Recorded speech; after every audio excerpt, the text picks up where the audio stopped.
dans les enfers, dans les limbes, des mascus. Et alors là, c'est un truc que je connaissais pas du tout. Alors, ça s'appelle NTD France. Je sais pas ce que c'est, je sais pas d'où ça vient. Tiens, d'ailleurs, vu que je suis sur ma chaîne de connard. Hop, voilà. Donc, NTD France, et le titre, c'est « La face cachée de la lutte pour l'égalité ». Entretien avec un essayiste et journaliste indépendant. Faites entrer l'indice suivant, il est entré, tout va bien. Alors, on va le mettre quand même à 1.5 ou 1.25 plutôt. Hop, donc il y a la face cachée de la lutte pour l'égalité. J'ai peur. J'ai peur. Parce que j'ai juste entendu le début de la vidéo. Elle dure une 30aine de minutes, on verra si c'est chiant ou pas, s'il y a des rebondissements, si on s'emmerde ou pas, on la regardera ou pas en entier. Mais juste le début, je me suis dit, oula Titouan, qu'est-ce que tu racontes? Les vieilles tech rincées depuis l'époque sur... Ouais, je me demande en fait, et c'est lui aussi verse du coup. Mais je sais pas, mais juste le début, je fais, ah bon, bah on va regarder ça. Qui me frappe dans le discours woke de manière générale, c'est ce diagnostic très sombre sur nos sociétés occidentales. Si vraiment il y avait une discrimination envers les femmes, si vraiment on les payait beaucoup moins que les hommes, ça ferait belle lurette que les entrepreneurs engageraient des femmes pour moins les payer. Voilà. Ce genre de take en fait non mais si les femmes elles étaient vraiment tellement moins payées que les hommes, tous les entrepreneurs embaucheraient des femmes. Non vraiment faut tout réexpliquer comme avec Eric en moyenne. Faut falloir que je gueule ça aussi encore ou c'est comment? Salut, désolé, je rentre en retard, j'ai la saison 2 de Squid Game à finir, mais non, ça va, c'est bien. J'ai pas regardé la saison 2 du tout encore. Le wokisme d'entrée, ouais, non, mais c'est le wokisme, mais le quintet, là, c'est le quintet plus, hein, vraiment. Le classique du gars qui a rien compris, vraiment, il est dans le classique, et c'est censé être un essayiste et journaliste indépendant. Hein. On va souligner le indépendant. Ça n'engage que lui-même, en vrai. Oh putain. Quand on aura éradiqué toutes les oppressions, il y aura plus de femmes. Quand on aura éradiqué toutes les oppressions, il n'y aura plus de femmes. D'accord. Vraiment, le teaser, il me... Ouf. En France, qui avait été accusé par l'instigatrice vraiment de MeToo en France, ça s'est avéré faux, il a gagné son procès pour diffamation. En fait, on brise des vies. Moi, dès le premier homme innocent accusé à tort, je trouve que c'est déjà trop. D'accord. Donc pour un homme accusé à tort sur, je sais pas, 1000 qui ont été accusés à juste titre, il faut tout arrêter.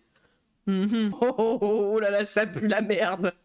Oh, ça pue la merde. Il est très très indépendant et t'inquiète. Non, en fait, c'est pas ça, Alice. C'est que c'est dans des milieux, en plus de ce que j'ai compris, dans des entreprises très spécifiques, genre de cadre, etc. La différence de salaire à poste équivalent est environ de 3 à 4%. Par contre, en moyenne, dans la société, entre tous les hommes et toutes les femmes qui travaillent, la différence est... c'était quoi? C'était 24%. Donc oui, c'est pas la même chose de dire à poste équivalent et qui ne concerne que certaines catégories salariales à poste égal, où il y a déjà une différence de salaire, par rapport à la moyenne générale des personnes qui travaillent, autant hommes que femmes, il y a une différence effectivement bien plus importante. Donc les femmes sont plus précaires que les hommes. Et ça n'en va pas dans le choix, ça en va de... J'ai l'impression qu'on juge pas les postes équivalents. Non mais oui Alice, mais il y a des impacts de par la saucisse. Tu comprends bien que de par la saucisse dans laquelle on est, du fait que de tout un tas de choses qui découlent, ne serait-ce que qui s'occupe des enfants, qui sacrifie sa carrière pour s'occuper des enfants, qui va choisir de prendre un mi-temps plutôt que de continuer sa carrière à plein temps pour s'occuper des enfants. C'est tout un truc qui fait que finalement les femmes se retrouvent plus précaires que les hommes dans le monde du travail et qu'il y a une différence de moyenne au total dans les personnes qui travaillent en France. Oui, non mais ça n'a rien à voir ça, Alice. Ça n'a rien à voir. Bonjour Monsieur Follonier. Bonjour. Merci beaucoup d'avoir accepté cette interview pour NTD France. Vous êtes un journaliste et un éditorialiste suisse. Vous êtes le fondateur et rédacteur en chef du Regard Libre, un mensuel roman consacré à la culture et au débat d'idées. En 2021, vous avez été honoré par la Société académique Arts, Sciences, Lettres de Paris, qui vous a décerné la médaille d'argent. NTD France, ouais, je connais pas. Si quelqu'un connaît, je connais pas du tout, moi. Pour votre engagement culturel et journalistique. Vous avez récemment publié un essai intitulé Dolores, La diffusion du wokisme encore en autre chose Suisse, aussi. dans lequel vous analysez l'impact de cette idéologie en Suisse, justement. Aujourd'hui, j'ai l'honneur de vous recevoir au restaurant Côté Square de l'hôtel Bristol de Genève pour parler de ce qu'est ce wokisme que vous décortiquez justement dans votre ouvrage. Vous avez beaucoup critiqué... Et encore, la différence de salaire, c'est un des points. Il y a aussi la surreprésentation des femmes dans le précariat, CDD, intérim. Ouais, non, mais c'est ça. Hein. Le postpartum qui pénalise ta carrière, et juste le postpartum, c'est quand tu es déjà dans une config parfaite de partage de la parentalité entre hommes et femmes. Non, mais c'est ça. C'est que les femmes se retrouvent de facto dans des emplois plus précaires que les hommes. Et ça découle de beaucoup de faits de société, dont le fait qu'on est dans une société qui discrimine beaucoup les femmes dans le milieu du travail. Et dans le milieu, dans la famille, dans les mœurs et dans beaucoup de choses. C'est surtout ça, quoi. Après, Alice, les travaux physiques, les femmes en exercent aussi, notamment dans des milieux comme le médical, par exemple, qui sont autant, qui te détruisent autant physiquement que psychologiquement. Le parpaing, il est lourd à porter. Par contre, le parpaing, il va pas te canner entre les mains, quoi. Donc et pourtant le métier par exemple d'infirmière ou d'aide-soignante est beaucoup moins payé qu'un travail dans le BTP. Mais c'est ça, c'est que la pénibilité du travail, il est là aussi. Il y a une surreprésentation des femmes dans les milieux du soin qui vraiment est sous-payée. En fait, le truc est comparable chez les femmes, tu vois. Sauf qu'en plus de ça, elles sont moins payées pour des boulots tout autant pénibles sur différents aspects, pas uniquement physiques.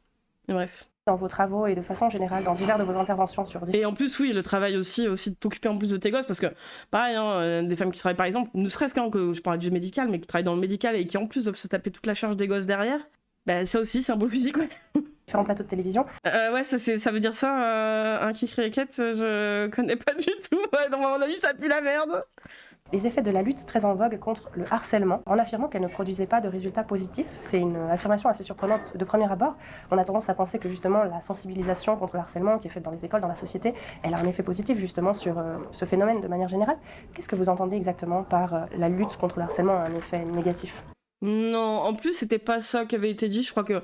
Alors, je sais pas d'où ça venait, mais c'était pas le truc de dire que de faire de la sensibilisation contre le harcèlement, c'est négatif. C'était très particulier sur le principe de dire n'allez pas harceler cette personne parce que machin, parce que truc était un truc qui était pas forcément. Qui marchait forcément. Ça veut pas dire qu'il fallait pas le faire, mais que ça ne marchait pas forcément. Par contre, la prévention en amont, de faire de la prévention contre le harcèlement, ça aurait pas un effet négatif, non ? Je vois pas où. Et quoi ? Ça veut dire quoi ? Elle a peut-être des effets positifs, comme vous le soulignez, mais je pense qu'elle a aussi des effets négatifs. Et je cite un exemple dans mon essai, très spécifique. Attends, c'est quoi ? Journaliste auteur de la diffusion du wokisme en Suisse. Ah bon ? Que j'ai vu de mes propres yeux, puisque j'ai terminé mes études à l'université de Neuchâtel en 2020. Et en 2017, l'université de Genève avait lancé une campagne contre le harcèlement sexuel qui a été reprise en 2019 par l'université de Neuchâtel. Et on voyait des affiches dans la bibliothèque, un peu partout, avec des... Il y a une différence entre harcèlement et harcèlement sexuel, par contre. Hein. C'est quand même... on parle pas des mêmes faits entre un harcèlement et du harcèlement sexuel. C'est... quoi ? Waouh, attends, le wokisme en Suisse, quoi ? Pourquoi son visage est généré par une IA ? C'est pas... Phrases comme « le ressenti suffit de mon pour définir ressenti. harcèlement », le ressenti de la personne qui se dit harcelée. Et ça m'a un peu interloqué, même. À noter que ce n'est pas l'intention de l'autrice ou de l'auteur du comportement problématique qui sera prise en compte pour déterminer s'il s'agit de harcèlement, mais bien le ressenti de la cible, de la personne qui en est la cible. Le harcèlement sexuel n'est pas soumis à la condition de la répétition. Oui, ça parle précisément de harcèlement sexuel. Là, ça parle de harcèlement sexuel. Mais le harcèlement sexuel, je veux dire, c'est... Ça veut pas dire que parce que tu vas recevoir un propos sexuel, par exemple, dans le milieu du travail, il y a beaucoup de femmes qui ont intégré pendant très longtemps que presque c'était normal. Donc de leur ressenti, même encore aujourd'hui, ça ne va pas être du harcèlement sexuel, quand bien même ça en est. Par contre, ça en reste, quoi. Je veux dire, je sais pas où il va avec ça, en fait, je comprends pas trop. Beaucoup, pour pas vous le cacher. Parce que là, on est tout à fait dans ce qu'on peut appeler le wokisme. C'est un terme qui est devenu péjoratif. On peut parler aussi de politique de l'identité. J'en donne une définition au début de mon ouvrage, basé en grande partie sur celle du philosophe Olivier Massin, qui est professeur à l'université de Neuchâtel justement, et qui a signé la préface du livre. Et juste en quelques mots, peut-être pour planter le décor, qu'est-ce que c'est le wokisme ? C'est 3 thèses principales et qu'on retrouve dans cette campagne. La première thèse, c'est qu'il y a des relations d'oppression partout dans la société, même si on n'a pas l'impression. Notre société est vraiment remplie de systèmes de domination qui sont un peu cachés, qui sautent pas aux yeux, mais qui sont là. Donc en fait, là, il va essayer par tous les moyens d'expliquer que, de toute façon, des oppressions, tout le monde en subit, mais l'oppression patriarcale n'existe pas. J'essaie de comprendre où il veut aller. Hein. Alors, coups et blessures aussi se caractérisent légalement par l'affection de la victime. À quel moment c'est un problème que ce soit la même pour le harcèlement ? Non mais je comprends pas. Il a besoin de dire non mais... Franchement, honnêtement, c'est un peu le regard de coupable qui a fait un truc pas ouf et qui essaie de se dire... Non mais attends, j'ai pas vraiment fait ça, ça va, je suis pas comme ça. Pour NTD, France sont très Trump et anti-parti communiste chinois de ce que j'ai vu. Ah ouais putain, ok. Plein de titres pompeux pour donner une importance alors que le discours repose sur rien. Non mais c'est ça, la thèse du wokisme. D'accord, bon ben on attend alors, ok. Par contre le truc c'est qu'ils te parlent de thèse du wokisme, par contre ils essaient pas de savoir que... Enfin ils se rendent pas compte que légalement ça a un sens par contre, hein, harcèlement sexuel... Non, ça m'aurait étonné. Le mec n'arrête pas les balles, c'est pas ma faute, c'est pas un homicide. Bah oui aussi, pas d'effort tu vois. La deuxième thèse, c'est que ces relations d'oppression, elles définissent les identités sociales. Donc vous comme moi, nous serions positionnés à une certaine place dans ces systèmes d'oppression et ça ferait de nous des oppresseurs, des oppressés, dépend quelle couleur de peau on a. Ça fait pas forcément de toi un oppresseur, ça fait quelqu'un, enfin ça fait de toi quelqu'un avec certains privilèges que d'autres n'ont pas. Ça veut pas dire, ça te met pas en position forcément d'oppresseur, mais de quelqu'un qui a au moins minima certains privilèges que d'autres n'ont pas. C'est au moins ça. Lui, il parle vraiment sur le postulat que, en fait, oui, non, les wokistes, ils parlent du principe que forcément t'es un oppresseur. Non, tu as des privilèges. Qui peut faire de toi, du coup, un oppresseur? Mais, enfin, plus facilement qu'un autre, peut-être, mais, enfin, bref. Quelle orientation sexuelle, quelle religion peut-être. NTD, c'est une chaîne connue pour, comme un peu complotiste aussi. Ok. Merci, Anska. Etc. Et la troisième thèse, et je vais faire court. Il vit dans une saucisse parallèle, c'était fou. C'est, et je reviendrai à votre question tout de suite promis, la troisième thèse du wokisme, c'est que les personnes qui se disent victimes de ces systèmes d'oppression, c'est elles qui les connaissent vraiment. C'est elles qu'il faut croire, c'est elles qui ont un peu la vision d'élu, hein, d'où le mot aussi éveil. Mais alors, pas forcément, hein, parce que justement, il y a des mecs hétéros, cis, blancs, tout ce que tu veux, justement, qui peut être sur le panel de certains privilèges dans des pays occidentaux, qui arrivent très bien à comprendre comment ça fonctionne aussi, hein, et enfin, je veux dire, qui en sont conscients et qui sont pas en mal-être et en train de canner, hein. C'est pas forcément enfin, t'es pas obligé d'être dans une position justement d'oppressé pour te rendre compte qu'il y a des oppressions. Bref. Alors j'ai regardé, NTD est un groupe qui de base est anti-parti communiste chinois. Ils ont été en Occident pour être contre la censure chinoise, mais depuis ça a évolué et ils ont été proches des meetings de Zemmour. Ah ouais. Il a la tête à bouffer les bâtons de surimi avec le plastique. Ah putain. Ah. C'est le principal PC, mais c'est ça. Ça a l'air d'être une saucisse perpendiculaire. Ouais, je suis oppressée par Big Brother du wokisme. Regardez, je cite du Orwell. Non mais ouais. Bon, moi j'ai eu ma dose de soir cette année même. Je sais pas comment vous faites pour subir ça aussi longtemps. Parce qu'on se moque. Tranquille. Ce sont ceux qui t'expliquent que les rapports des dominés définissent leur identité alors qu'ils se battent pour faire rentrer francocide, racisme anti-blanc et misandrie systémique dans le vocable courant. Non mais c'est ça, ouais. En vrai c'est ça, ouais. Comme dans le crime du futur... tu répondais pardon à la brèche. Après, le privilège, surtout une question de groupe dominant. Au Japon, l'homme blanc est pas privilégié. C'est le japonais. Après, l'argent fait tout. Bon, c'est pas plus compliqué que ça. Alors que la bonne manière de tirer mis à la poubelle, bien sûr, ne manger que le plastique. Et bonne nuit, repose-toi bien. Bon, allez, qu'est-ce qu'il a à dire là? Il nous fatigue, lui. Que voulant dire éveillé, qu'on est éveillé à toutes ces discriminations. Et dans cette affiche qui m'avait choqué à l'université de Neuchâtel... Alors, t'es pas obligé de dire woke, hein, les gens se déterminent pas normalement comme woke. Juste, t'essaies de pas être con, tu prends... En plus, c'est ça qui est fou, c'est qu'on a vu la vidéo de Virginie Vota la semaine dernière et on s'est dit, mais si à minima, tu te gardes le droit d'être plus nuancé et au moins de pas affirmer des choses qui te rassure, peut-être, tu vois. Je sais pas, c'est au moins, t'es pas obligé de te dire woke, t'es pas obligé de te dire féministe, t'es pas obligé de te dire progressiste, rien de tout ça, juste de prendre en considération qu'il y a des personnes qui ont pas la même vie que toi, c'est déjà ça, on sait pas. On dit que le ressenti suffit pour dire qu'il y a harcèlement, donc en fait on abandonne l'examen des faits. Donc il s'est vraiment arrêté à l'histoire de ressenti de la victime, quoi. Hein. Qui avait toujours qualifié notre système juridique notamment, à savoir on examine au cas par cas ce qui s'est passé, on écoute les deux parties, on écoute la personne accusée. Non mais woke dans leur bouche ça veut pas dire extrémiste comme étant l'extrémisme du progressisme, hein. Parce que pour eux woke ça veut dire féministe en fait de base, hein. Féminisme, antiraciste, enfin je vois ce que je veux dire, c'est en fait ça n'a aucun sens le terme woke. C'est dès qu'en fait tu rentres en contradiction avec des choses qui ne les mettent pas en confiance et qui les mettent un peu, qui les déstabilisent, c'est woke. Le cul de piche, c'est woke.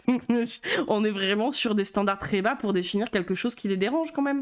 Je suis pas féministe, je suis anti-woke. Oui, le pire des woke, ce sont les anti-woke. Non mais ouais, ça n'a aucun sens.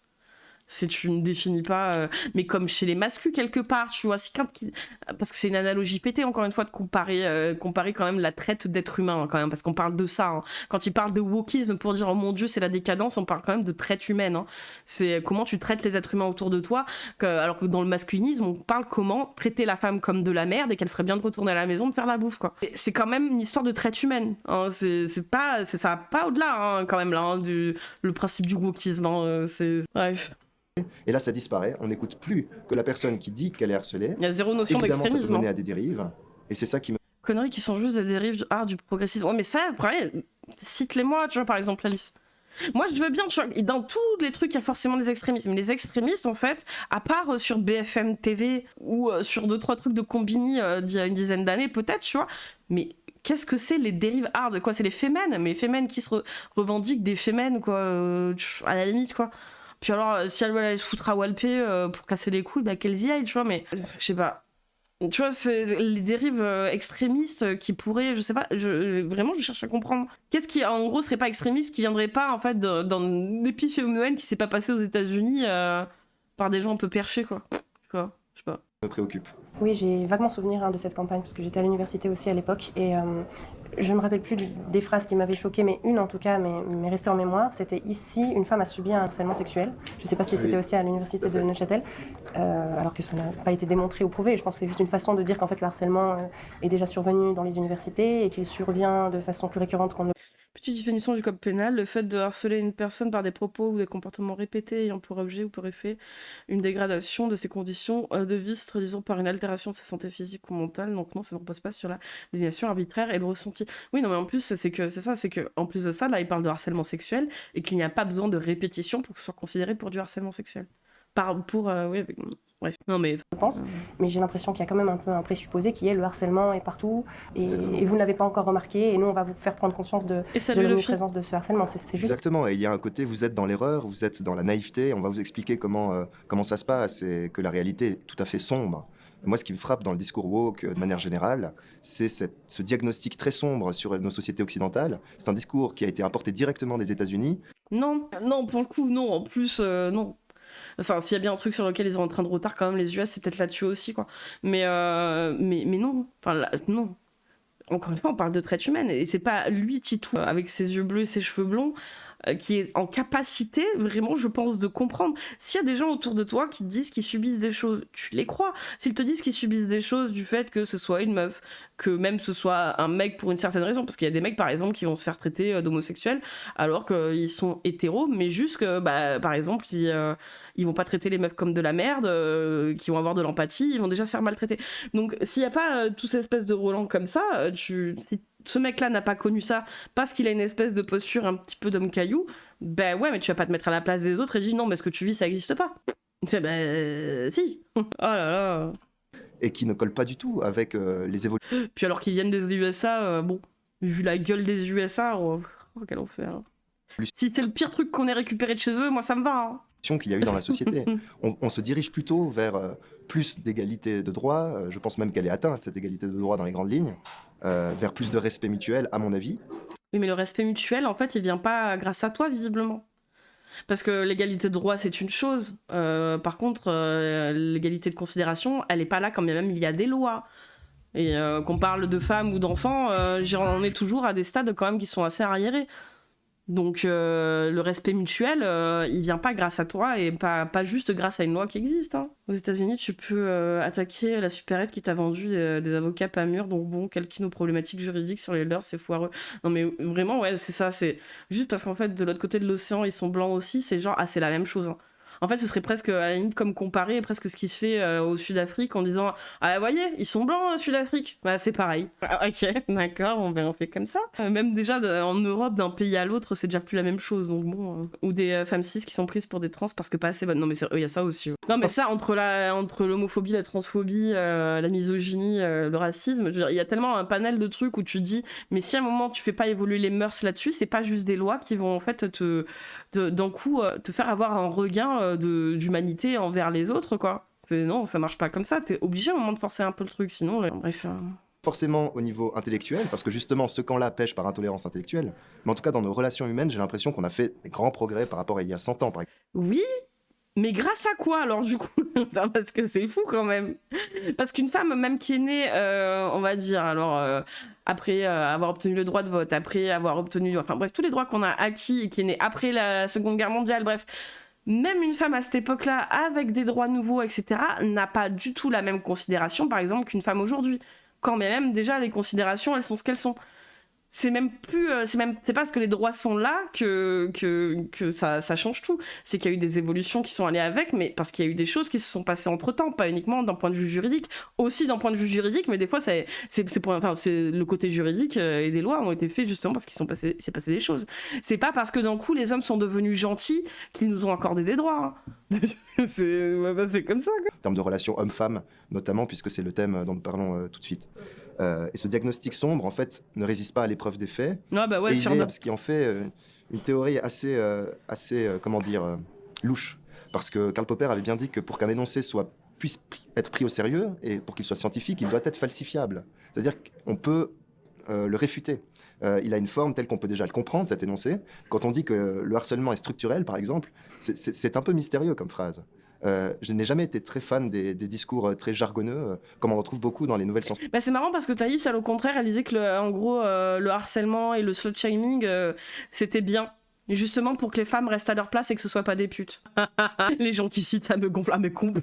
Putain. Oh, et quand même important de rappeler, les femmes ont dû manifester pour un minimum de droits à l'époque. Non mais c'est ça. Et quand même il y avait des lois, bon, c'est pas fait. D'un coup, il n'y a pas eu un éveil collectif des hommes pour mieux les traiter. Hein. Mais il y avait un peu plus de lois pour qu'elles puissent se défendre. Mais quand bien même, ça a mis longtemps. Hein. Social, justement. On part du principe que le harcèlement est inhérent à la société, en fait, c'est ça que vous dites. C'est ça, et c'est ce qu'on entend par structurel, apparemment. On entend parfois que ça veut dire institutionnel. Moi, je ne crois pas qu'actuellement, en Suisse, il y ait dans les institutions même des discriminations entre les hommes et les femmes. On peut penser au fait que nous devons faire l'armée, les hommes, alors ce serait plutôt en notre défaveur, mais... Mais putain... Oh, est-ce que c'est pas justement un problème un peu misogyne de se dire qu'à la base c'est réservé aux hommes? Non mais quelque part, c'est con. Oui, bah vous avez conservé l'armée, le service militaire, bon, bah, c'est votre sauce, hein, mec. Vous voyez, mais vous mesdames, nous sommes des gentlemen, des seigneurs de bonté, de magnanimité, nous offrons le droit de parler.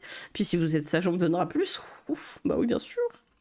À part ça, et peut-être dans le deuxième pilier, il y a encore quelques inégalités entre les hommes et les femmes, puisque la réforme n'a pas été acceptée récemment.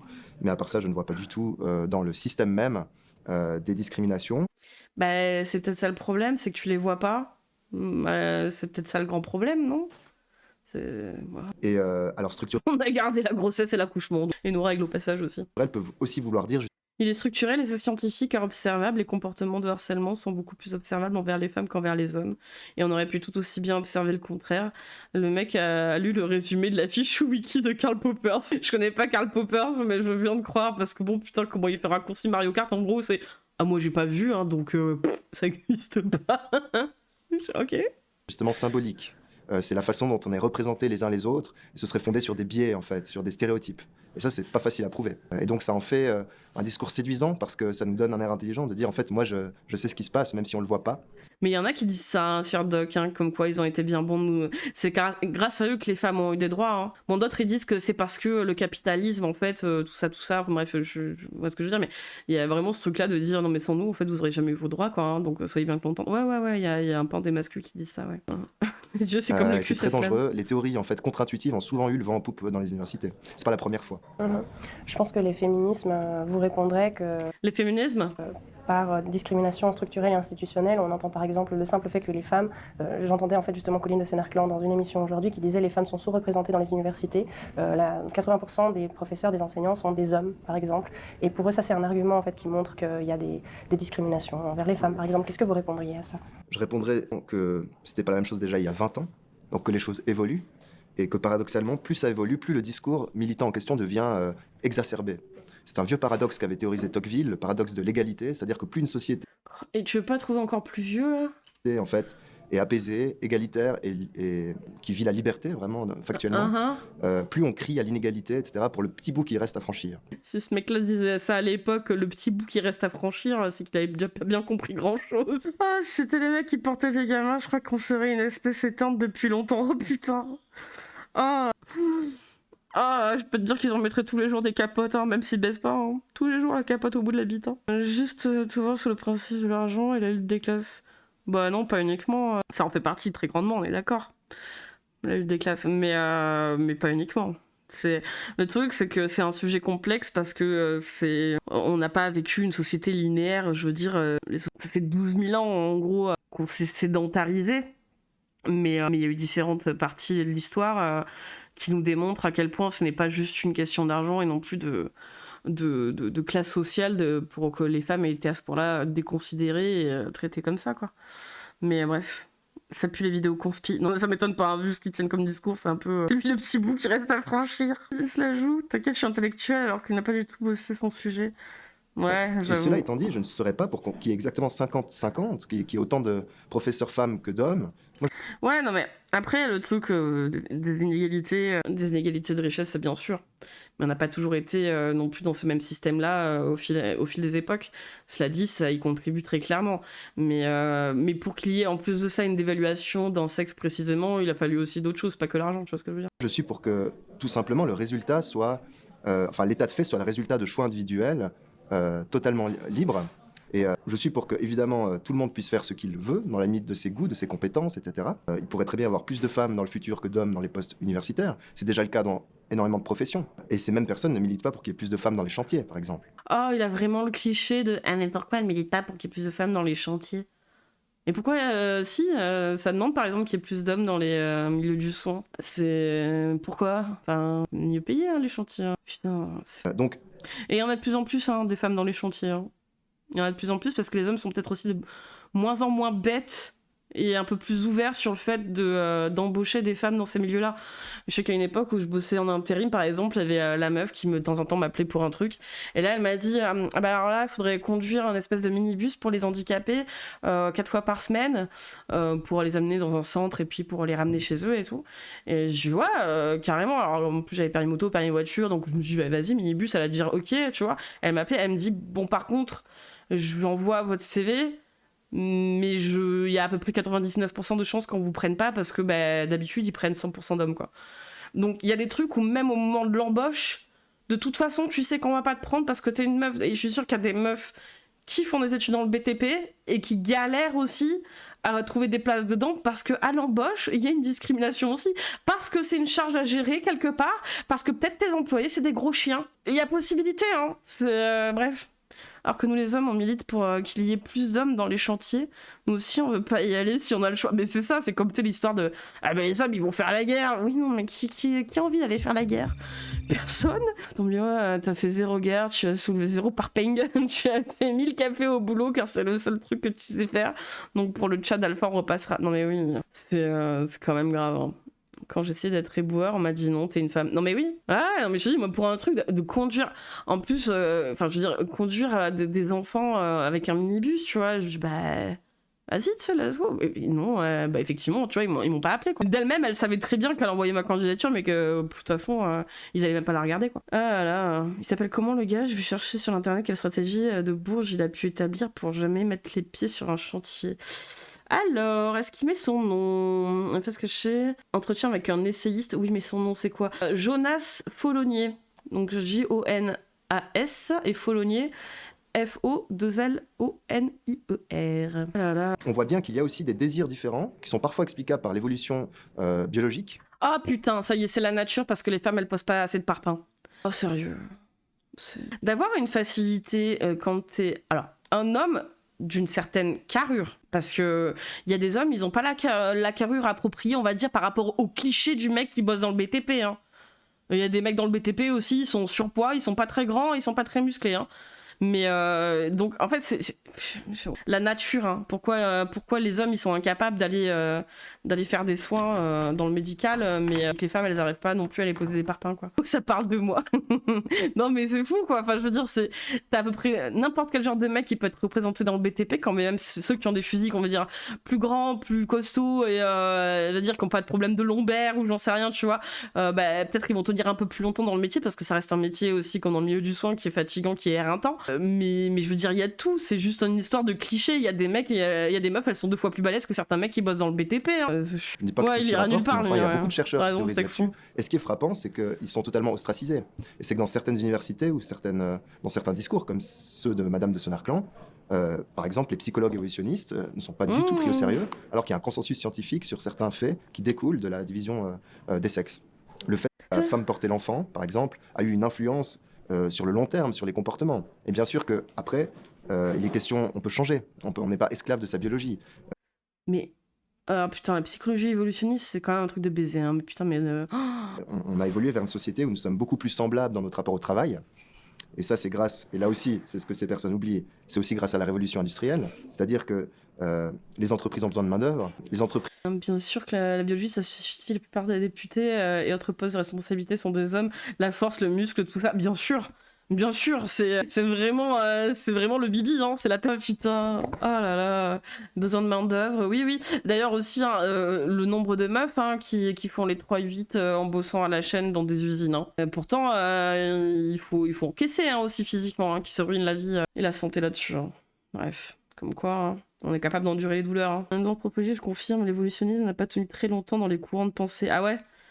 Ouais, putain, ouais, tu vois, j'ai pas fait anthropologie, par contre, je m'en suis quand même beaucoup renseigné dessus, et effectivement, il me semblait bien que c'était de la merde. Les entreprises ne se tirent une balle dans le pied si elles ne se basent pas sur les compétences. Donc les entreprises n'ont aucun intérêt à ne pas engager de femmes compétentes.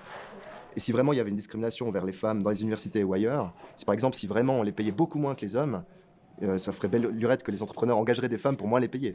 Oui, il dit ça avec son grand sourire, parce qu'encore une fois, lui non plus, il a rien compris.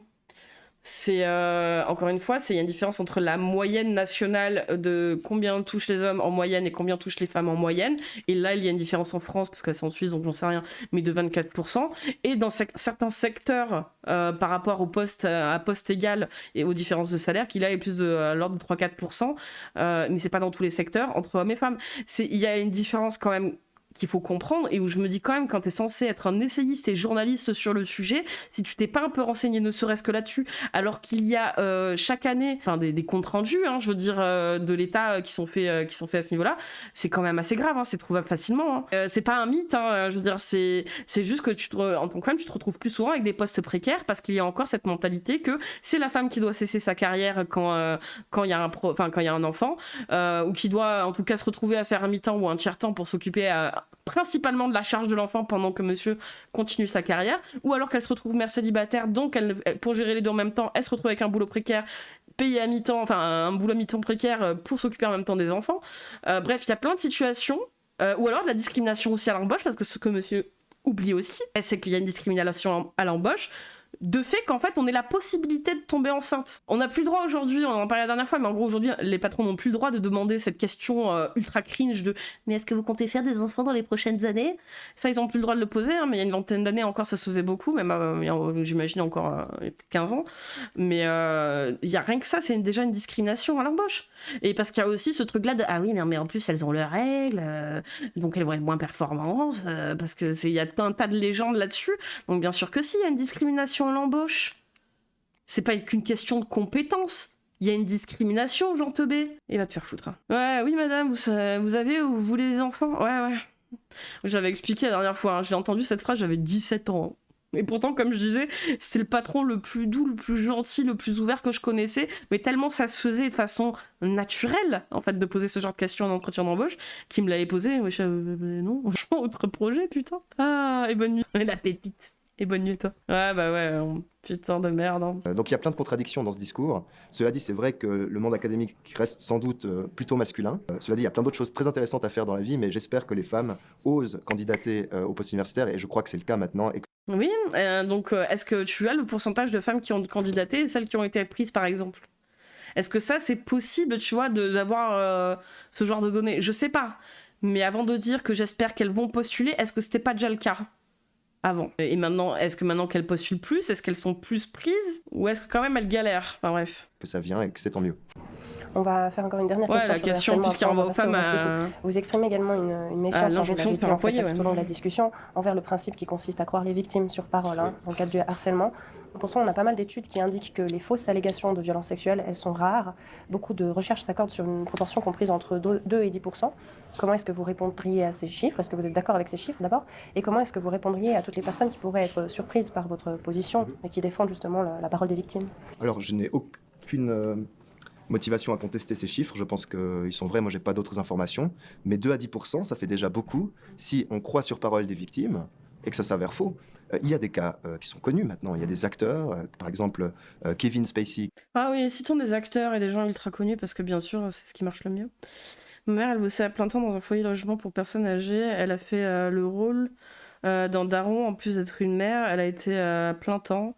Elle lui a laissé sa santé. Quand je vois des mecs comme ça traiter les femmes comme de la merde, ils ne respectent pas leur mère. Non mais clairement. Et ils ont aucune notion en fait de finalement de ce que vivent les gens qui sont pas dans leur confort à eux quoi. C'est un peu triste. Dans House of Cards, qui a été accusé par de nombreux hommes d'agression, enfin nombreux pardon, par en tout cas plusieurs hommes d'agression sexuelle. Il a été totalement innocenté par la justice américaine, puis par la justice britannique. Oui, parce que c'est un homme qui agresse d'autres hommes, donc il y a la question de ah mais comment ça se fait que ces hommes-là ils se soient pas défendus? C'est des hommes. C'est toujours le même principe, hein. C'est le patriarcat, ça dessert tout le monde, hein, les hommes aussi. Hein. C'est-à-dire qu'il y a des hommes qui se sont fait agresser par ce mec-là, visiblement. Ouais. Mais entre-temps, le mal est fait. Il a subi dans la presse une forme de mort sociale, en tout cas un début de mort sociale. Il y a d'autres cas. Il y a Éric Brion en France qui avait été accusé par l'instigatrice vraiment de MeToo en France. Et ça s'est avéré faux. Innocenté ou pas assez de preuves, pas la même chose du tout. Hein. Le fameux classement sans suite ou je sais pas quoi. Ah oui, ça veut pas dire innocent, ça veut dire qu'il n'y a pas assez de preuves. Parce qu'effectivement, je sais pas, ça a été jugé aux US et en Angleterre. Je connais pas du tout l'histoire. Et celle-là non plus, d'ailleurs, cette histoire-là, je connais pas du tout. Il a gagné son procès pour diffamation. Ah mais par contre, gagner un procès en diffamation, ça veut pas dire qu'il est innocent de ce qui a été accusé, non? Non? Je sais pas, j'en sais rien. Je pense, enfin là, il parle de procès pour diffamation, pas un procès pour accusation de, je sais pas de quoi il a été accusé, non? Je sais pas. Ah donc quand la justice américaine innocente quelqu'un, il dit ah bah voilà, c'est une fausse accusation, il faut croire la justice. Mais par contre, on peut pas se fier aux condamnations pour harcèlement car ça ne reflète que du ressenti. Et donc la justice n'est pas fiable, bien sûr. Ouais, non, c'est ça. Il faut croire uniquement. Donc en fait, on brise des vies et 10%, vous imaginez, imaginons qu'il y a 10 000 il a gagné sa procédure Bayon, donc il est innocent.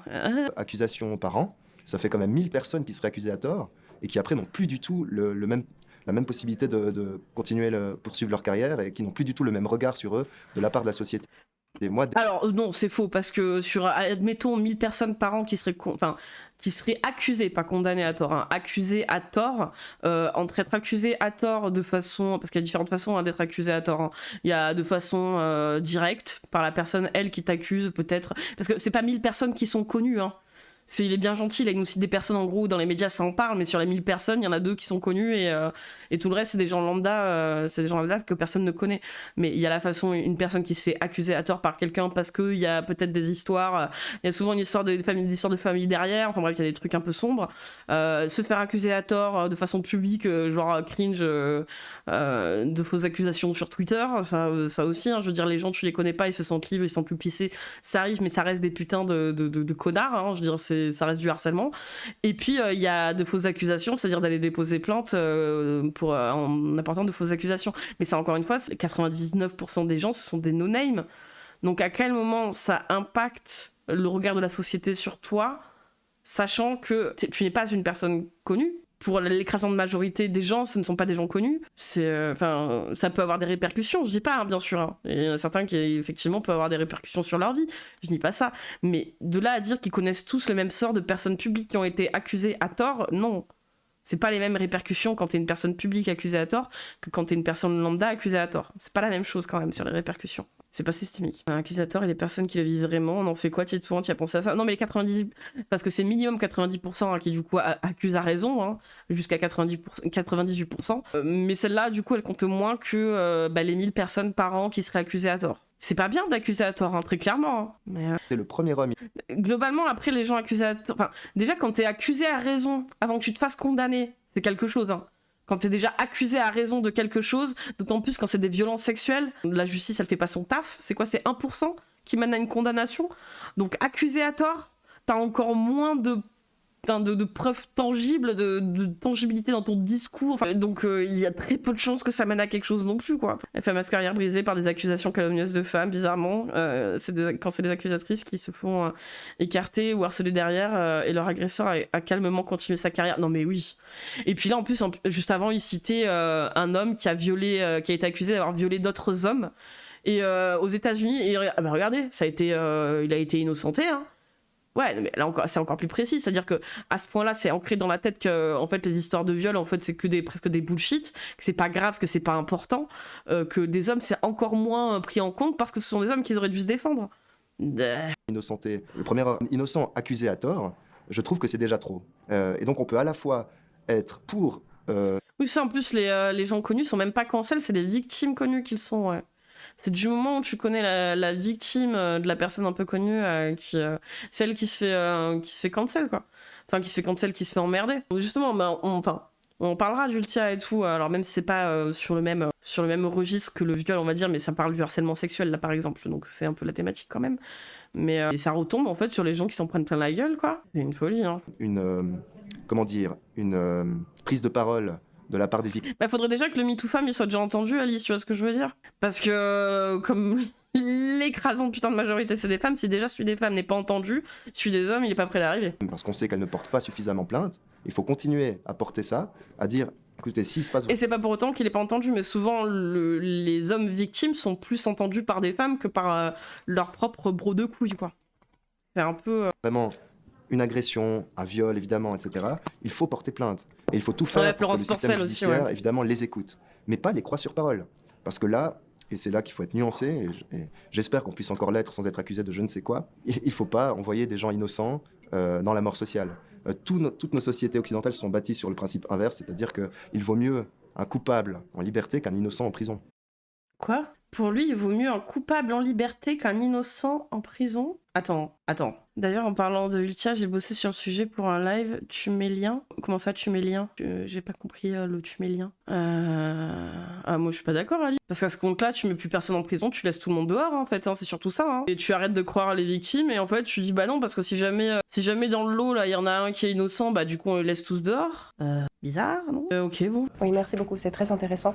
On va passer maintenant au racisme. Vous avez affirmé dans votre ouvrage et dans vos interventions que la lutte contre le racisme également peut conduire à des effets négatifs. Vous parlez de racisme inversé. Ah ouais, il a le package. Hein.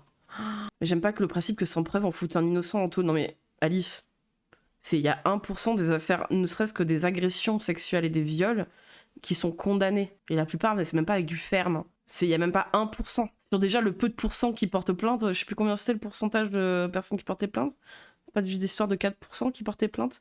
Donc je veux dire, des innocents en prison pour des histoires d'agression et de viol, tellement en fait c'est tellement dur à prouver ce que tu as subi alors que tu sais que tu l'as subi, qu'avant qu'un innocent se retrouve en prison pour un truc qu'il n'a pas commis quand il s'agit d'agression sexuelle, faut y aller, hein.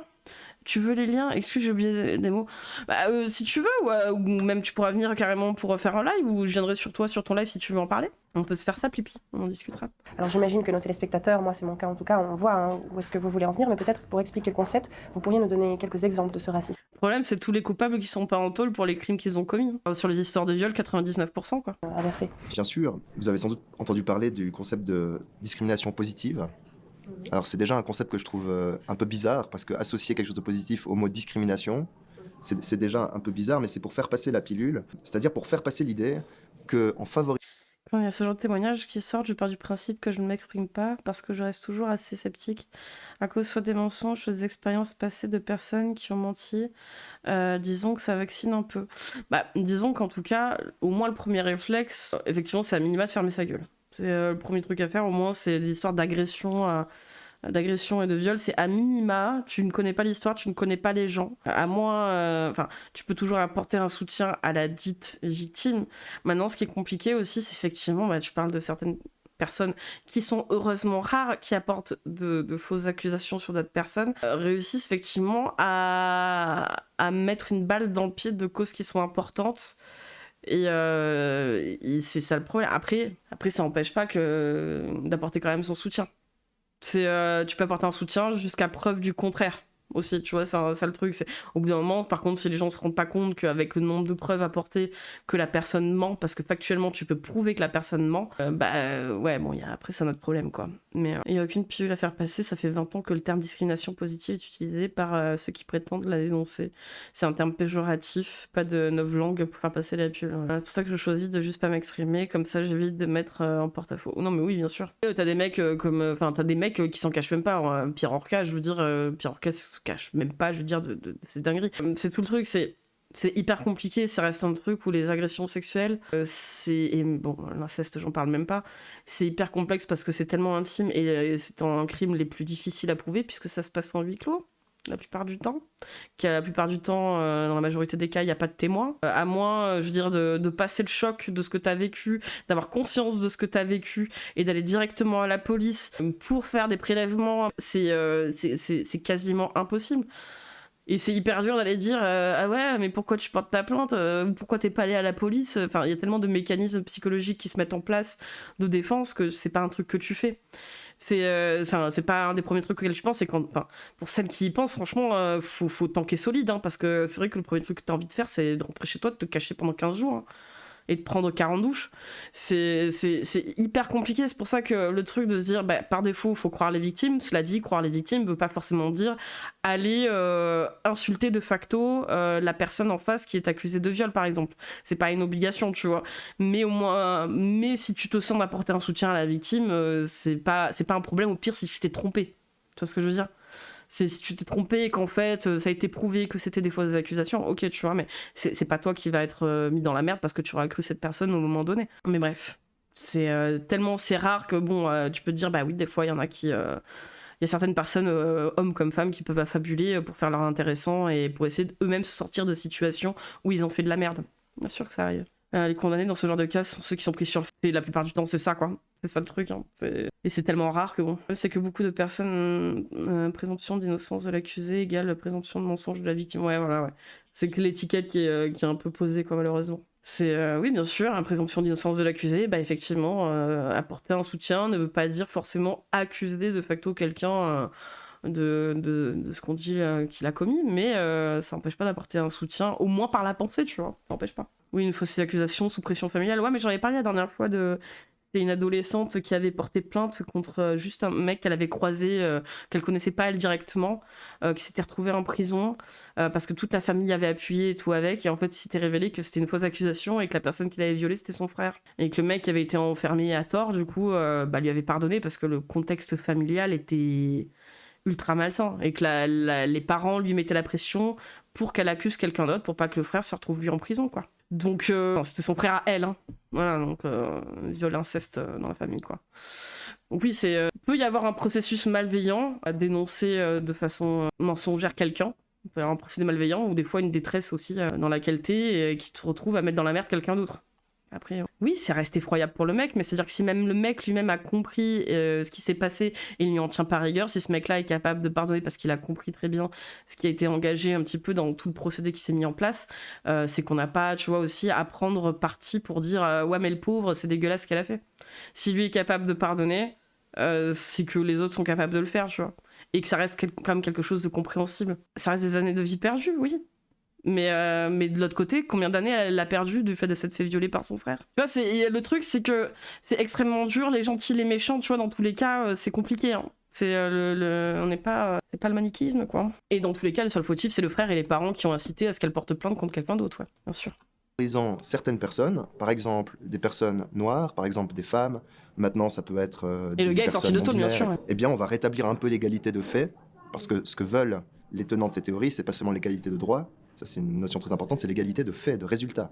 Ils voudraient que la société soit plus égalitaire dans beaucoup de domaines. Oui, mais c'est ça, tout n'est pas noir, tout n'est pas blanc, il y aura toujours des dérives.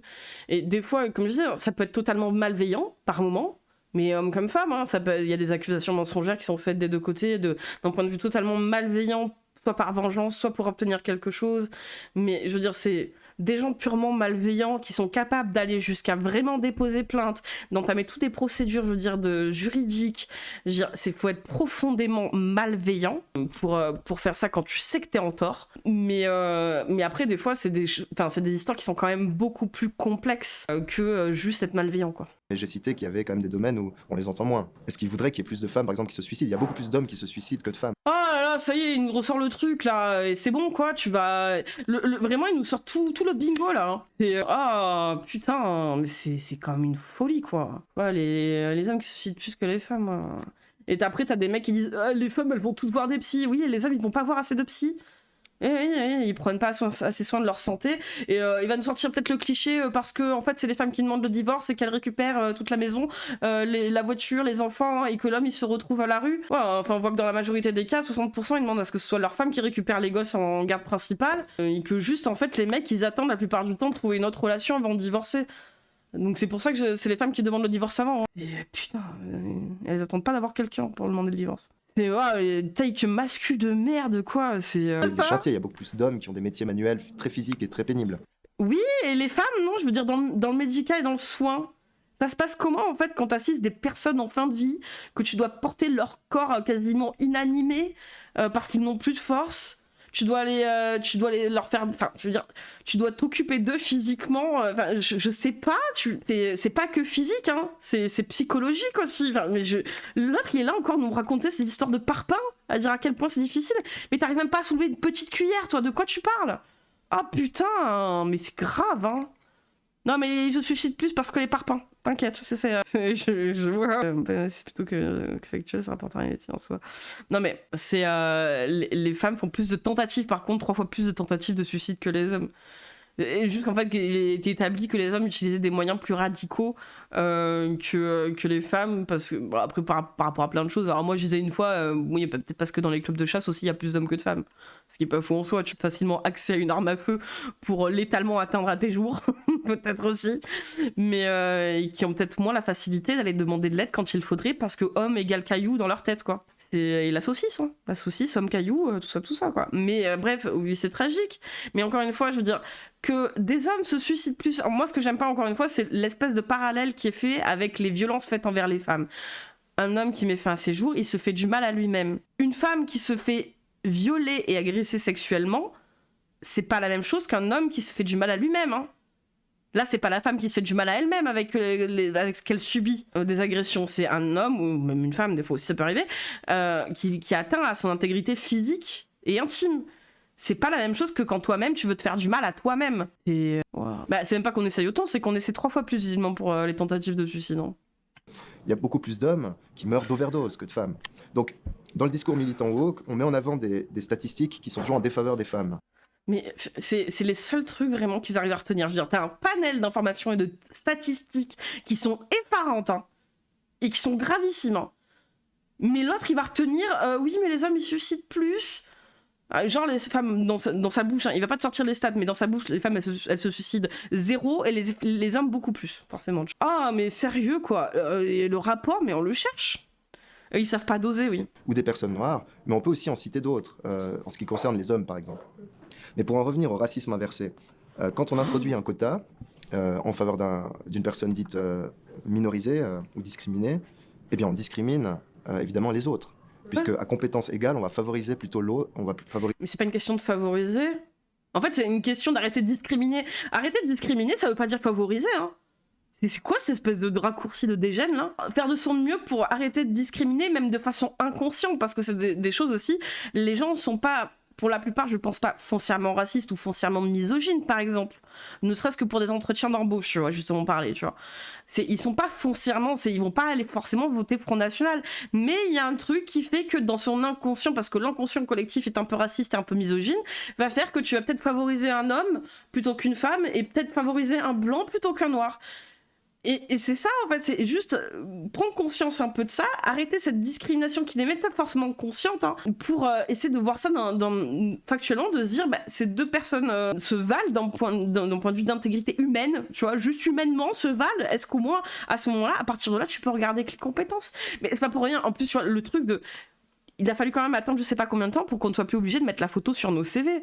C'est-à-dire qu'il y avait quand même une discrimination, mais de faciès, quoi, aussi. Enfin, c'est une folie, quoi. Les graines, les FAP et leur fameux argument des compétences, et quand ces personnes racisées les ont, ils trouvent que c'est quand même suspect. Oui, non, mais oui, c'est ce qui te ressemble. Faible raccourci Mario Kart, putain, ouais. C'est bien connu, les hommes sont plus compétents, bien sûr, c'est biologique, c'est la biologie. C'est ça, on a loupé le bouquin de biologie en SVT, putain on est trop nuls quoi. C'est mal le fait de se rapprocher de ce qu'ils sont ensemble. Oui non mais là on demande pas ça en fait, le truc c'est que il y a une différence entre par exemple ton cercle social, qui peut effectivement beaucoup te ressembler, et de la discrimination à l'embauche. Et même le fait de se dire, oui mais ce qui se ressemble par exemple, tu vois, une femme est un être humain comme toi, on n'est pas d'une espèce différente. Tu vois ce que je veux dire Alice ? Donc ça reste une discrimination quand même qui sont basées sur des conneries, qui sont basées sur des pensées arriérées. Et il y a eu suffisamment de faits historiques, alors que ce soit en termes de racisme ou en termes de misogynie, de faits dans l'histoire, pour te faire comprendre que quand même c'est des choses qui sont bien latentes et qu'on conserve encore aujourd'hui pour tout et n'importe quoi. Ouais. Facile de dire que ça a causé la personne quota et pas la personne dite dominante. Donc évidemment que si on dit que les Blancs, par exemple, un exemple récent qui est postérieur à la sortie du livre, un club ici à Genève, à l'usine, qui fait un rabais aux personnes queer et racisées pour l'entrée dans le club. C'est passé dans la presse, etc. Ouais. Évidemment que si vous n'êtes ni racisé ni queer, vous serez discriminé. Oh putain. Mais encore une fois, c'est un coup de pub. Je veux dire, c'est aussi peut-être pour dire, si vous venez, ce sera un coin un peu safe pour vous, tu vois. En plus, on fait un petit rabais. En gros, venez, n'ayez pas peur, et ça peut pousser un peu les queers et les personnes racisées à venir, pour éviter effectivement que ça finisse en espèce de PMU de vieux beaufs au Ricard à 8h du mat. Oui, peut-être que c'est bien d'avoir un peu de mixité sociale. Je sais pas. Non mais sérieux, quoi. C'est on est discriminés, on va payer 15% de plus. Oui, mais alors les meufs en boîte, quand elles payent pas à l'entrée... Ah ouais, hein. C'est une histoire d'image à chaque fois aussi. C'est pour, j'imagine, pour que le bar ou l'endroit se veuille un peu plus open, un peu plus ouvert, LGBT et tout. Mais il y a quand même une histoire de... C'est quand même toi le produit à la fin. C'est toi qui donne l'image, en fait, de côté endroit un peu safe, LGBT, tout ça, machin. C'est quand même le produit, quelque part. Ça reste du marketing. Comme pour les entrées gratuites des femmes en boîte. Enfin, je sais pas, quoi. Et bonne nuit, Pulco, bonne soirée. Ouais, ou peut-être aussi, c'est un bar LGBT aussi, mais vraiment, dans tous les cas, je veux dire, ils voient le truc. En fait, on est discriminés. Mais est-ce que toi, tu vas aller de toute façon dans un bar LGBT, frérot? Putain, c'est bon, quoi. Oh là là, et regarde-le, il est là, il va à moitié pleurer. Je me sens discriminé, putain. Oh. Mais en fait, c'est même pas que c'est pas cool, c'est osef. Je veux dire, il y a pas qu'un bar dans le monde. C'est comme ceux... Are you gay? C'est pas... Non mais, c'était ceux qui paniquaient. Il y avait... Alors, je sais plus comment... je sais pas, c'était en Allemagne, je sais plus. Un espèce de boîte, en fait, réservée aux meufs, aux jeunes mères. Aux jeunes mères. Celle qui venait d'avoir un enfant et qui voulait aller un peu s'amuser et tout, mais entre meufs uniquement. Et il y avait des pavés de mecs, de vieux mecs frustrés qui étaient là. Pourquoi nous, on n'a pas le droit d'y rentrer? C'est quoi cette discrimination? Peut-être parce que, en fait, avec tout ce qui se passe, elles veulent être entre elles. Et il y avait des mecs, ils étaient là à pas en démordre, que c'était un scandale. Parce que t'avais de jeunes mères qui, pour aller passer un moment... en étant un peu tranquille sans se faire emmerder, c'est-à-dire que, en gros, elles n'ont pas le droit de sortir en boîte à la base, ces femmes-là, parce qu'une fois que tu deviens mère, bien sûr, tu arrêtes de sortir, hein, tu vas plus dans les bars, tu vas plus dans les boîtes, tu ne sors plus entre amis, tu fais plus rien. Donc l'excuse c'était oui, il y a trop de charros, les hommes c'est dangereux, faut surtout pas y aller. Et là il y a une boîte qui existe, ou en tout cas un lieu où tu peux aller un peu t'amuser et danser, où il y a que des meufs, et c'est quand même un problème. C'est une dinguerie, moi, franchement, ça me tue. Oui, au pire, hein, tu veux payer moins 15%, habille-toi en meuf, hein, mon ref, hein, vas-y, hein. Bah oui, hein, qu'est-ce que tu nous fais chier, hein. Dis que t'es queer, au pire, hein, que personne ira te questionner, hein. C'est totalement factuel. Oh là là. Et quelles que soient les bonnes intentions ou pas de ce genre de politique, la conséquence, ça peut être du racisme inversé ou c'est plus de l'homophobie, mais ça devient de l'hétérophobie. Enfin, vous voyez, finalement... Oh, il a lâché le terme. Il a lâché hétérophobie, mais il y a des femmes trans qui rentrent du coup dans les LGBT, je veux dire LGBTQ+, qui sont hétéros, hein. Tu sais, hétéro, il a osé. Ah, avec son air sérieux, là, ça me termine, quoi. On applique les méthodes qu'on reproche normalement aux autres. On lutte pour l'égalité et on pratique l'inégalité. Mais alors, attends. Le truc, c'est quand même, on part d'un postulat où il est quand même à peu près conscient qu'il y a une inégalité, au moins de traitement envers certaines personnes. Peut-être effectivement les homos, les personnes racisées, les trans et tout ce qui peut rentrer dans les LGBTQ+, à la limite, tu vois. Mais du coup, pour lutter contre ça, il faut rien faire. Il faut rien faire. Il faut absolument rien faire. Même 15% de remise sur tes boissons. Non, c'est du racisme inversé. On me laisse pas rentrer dans les galas de charité avec des gros buffets pleins de toast au saumon et de crevettes cocktail. C'est clairement de la discrimination. C'est ça. Moi, je suis sûre qu'on me laisse pas rentrer au Ritz, tu vois. Discrimination, putain. En vrai, il y a l'hétérophobie, mais clairement, elle est plus hard. En fait, le truc, c'est qu'on peut même pas parler d'hétérophobie tellement... En fait, c'est des cas spécifiques. Je veux dire, c'est même pas... En fait, c'est un non-sujet. C'est un non-sujet tellement, en fait, c'est un truc anecdotique, quoi. C'est comme des vraies meufs misandres. Honnêtement, des vraies meufs misandres qui sont prêtes à sauter sur chaque mec pour l'insulter et prêtes à leur couper les couilles, c'est pas systémique, c'est exactement ça. Bon, faut doser quoi, le racisme inversé, l'hétérophobie, ouais, calmez-vous quoi. C'est quand tu te montres pas raciste, c'est ça, l'inverse de racisme, c'est anti-racisme. Ah mais non, je suis bête, c'est le racisme anti-blanc. Non mais moi aussi je suis perdue, je sais plus où on en est. Certains centres d'aide pour des femmes victimes de violences conjugales qui ne laissaient pas les hommes ou les trans-hommes rentrer et au final, ils les ont traités de transphobes. Ouais ben...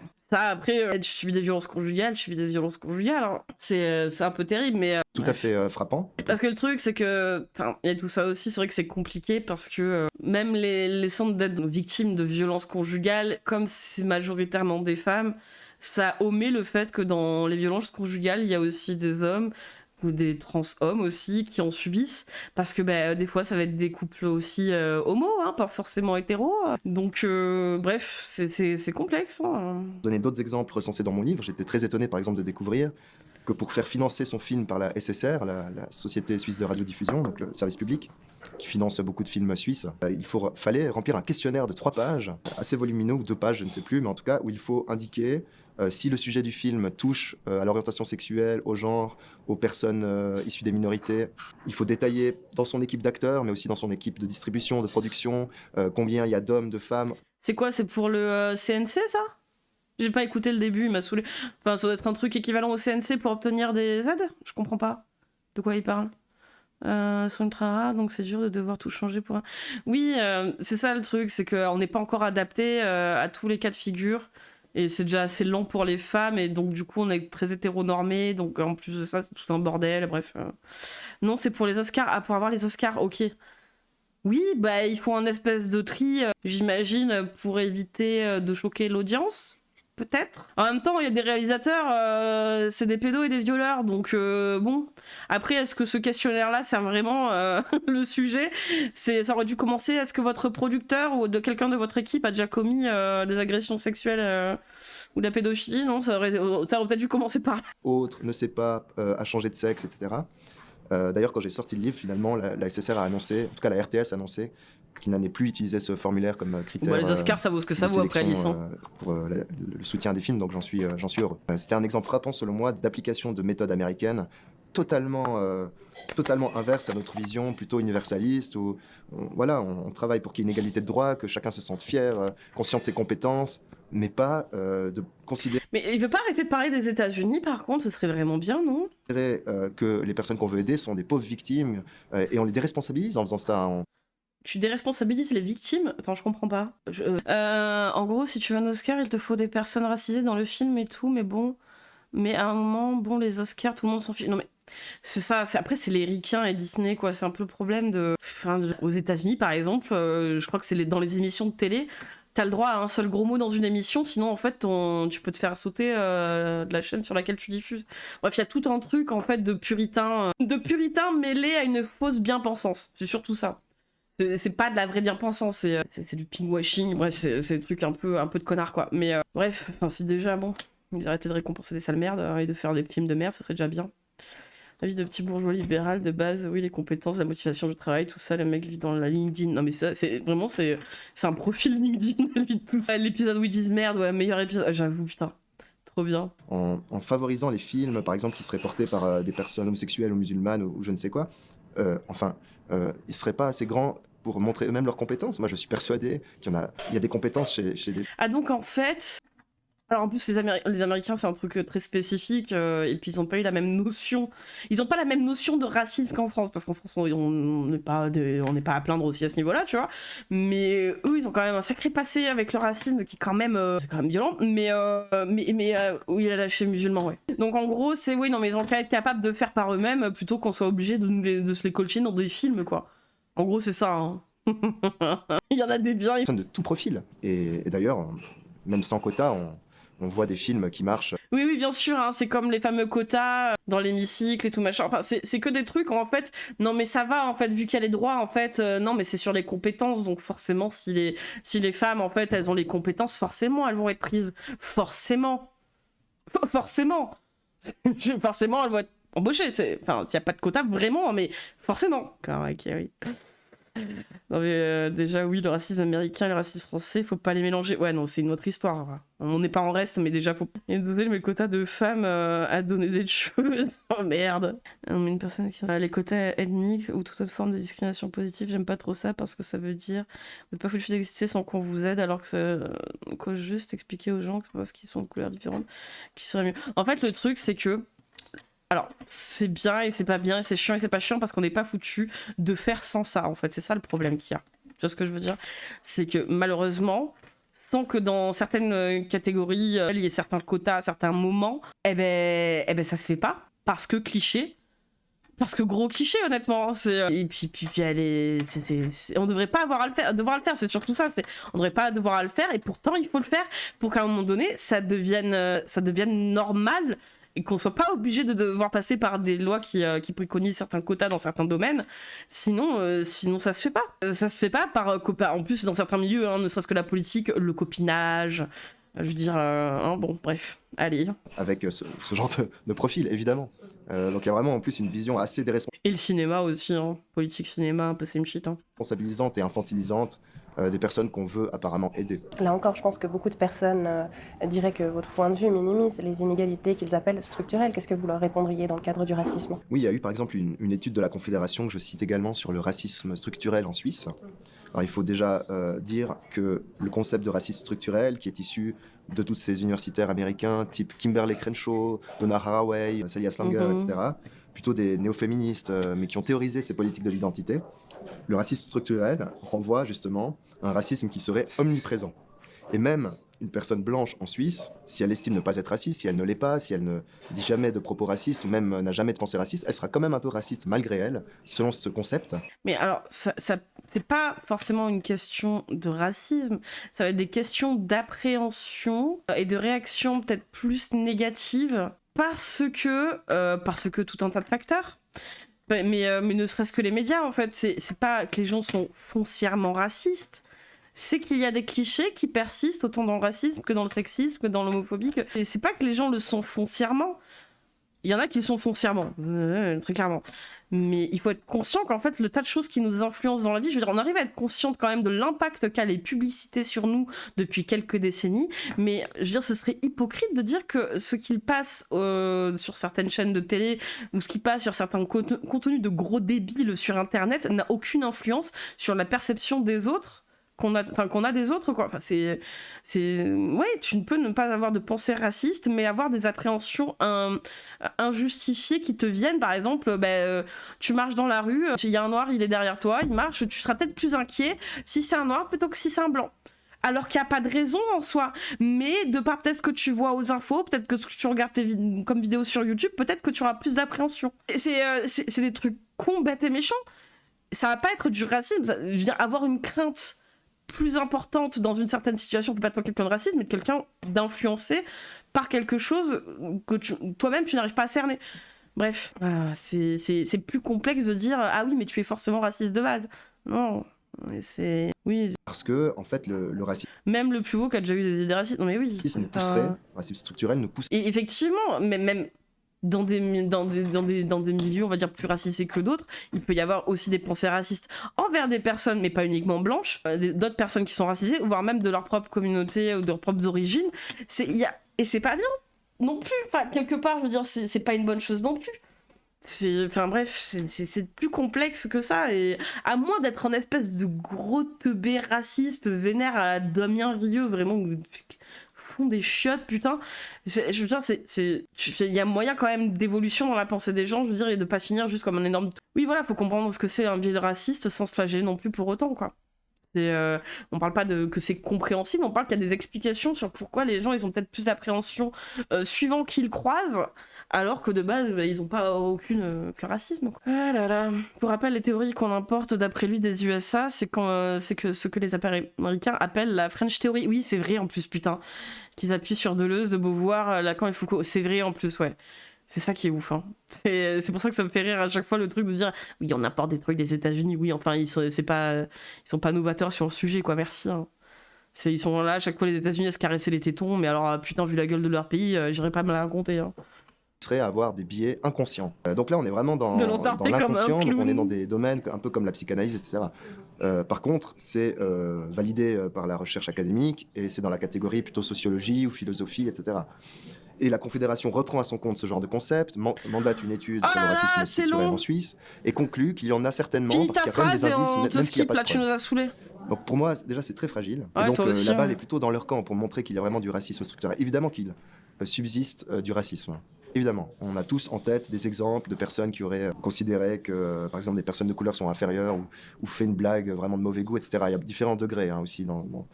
Alors, mais historiquement, même, je veux dire, tu peux avoir des relents racistes, je veux dire, même si tu n'as pas vécu une certaine époque, je veux dire, tu peux avoir des relents racistes de certains événements, de l'histoire que tu n'as pas connu, etc., etc. Bref, rappel pour autant ce que je disais la dernière fois, en Europe, on est quand même responsable de ce qu'est aujourd'hui les États-Unis. Hein. C'est nous, on a laissé partir des espèces de zinzins sortis de prison pour aller coloniser, tuer des populations entières dans un territoire qui nous appartenait absolument pas. Hein. On a laissé partir d'énormes dégénérés. On a dit ok, let's go. Je veux dire, on n'est pas des oies blanches. Jeu de mots. Hein. On a engendré ces merdes. Hein. On les a engendrés, putain. On voit Musk, on voit Trump, c'est nos bébés, hein, on accepte. Hein. Ah, quand on a rendu son peuple, faudrait peut-être pas l'oublier. Oui, non, mais Alice, c'est bien gentil, mais en comparaison de ce que l'Occident a fait en termes de colonisation et de génocide, on va dire très clairement, bon, je pense qu'il faut d'abord regarder ce qui se passe chez soi avant de regarder ce qui se passe ailleurs. Hein. Je ne contracte pas. Mais de penser qu'il est partout. Désolé, mais c'est pas du tout mon observation. Et je pense que ça... Et ce que je répondrais, c'est que... Désolé, les Américains. Oui, sud-africain, lui. Mais bon, le Sud-Afrique, c'est collatéral quand même à l'Europe, quoi. On va dire. On est quand même sur du dommage collatéral aussi. Hein, ça décrédibilise la lutte contre le racisme. Et c'est malheureux. Moi, je suis un particulariste au sens aristotélicien, c'est-à-dire que je pense qu'il faut prendre chaque cas en tant que tel. Il faut le juger en tant que tel, objectivement, observer vraiment ce qui s'est passé. Non mais Alice, c'est incomparable honnêtement. En fait, c'est incomparable vraiment. Le commerce triangulaire, c'est incomparable. C'est-à-dire que de toute façon, s'ils les vendaient pas eux-mêmes, on serait allé les chercher nous-mêmes. Tu vois ce que je veux dire? C'est encore une fois une instrumentalisation de la misère humaine. C'est comme quand on va chez le potomate et qu'on regarde du 90 jours pour se marier et que c'est un espèce de vieux de 60 ans qui va aller dater une meuf de 20 ans aux Philippines et qu'il espère qu'en fait elle soit amoureuse de lui alors qu'il est absolument conscient au fond de lui qu'elle est dans une misère précaire pas possible. Et qu'en fait elle est là pour son pognon et qu'il lui fait une fleur quoi. Et c'est tout un truc où finalement on s'est jamais gêné pour aller prendre ce qu'il nous fallait quand on avait besoin. Exploiter les autres pour qu'ils exploitent eux-mêmes leur propre peuple, je suis pas sûr que ce soit d'un niveau équivalent, on va dire. En vrai, la traite d'esclaves, il y en a eu en Europe envers les Noirs, au Maghreb envers les non-musulmans et probablement dans d'autres monde. Mais oui, enfin, de toute façon, l'histoire de la colonisation, elle est complexe. Hein. Oui, tous les endroits ont fait de l'esclavage, mais en tout cas, l'Europe, en termes de colonisation et de génocide, rappelle l'Allemagne aussi, hein, fait partie de l'Europe. Hein. Mais on est quand même, on est solide sur les appuis. Hein. On est solide. Hein. Bon, vas-y, il nous a saoulé lui. On va aller regarder autre chose.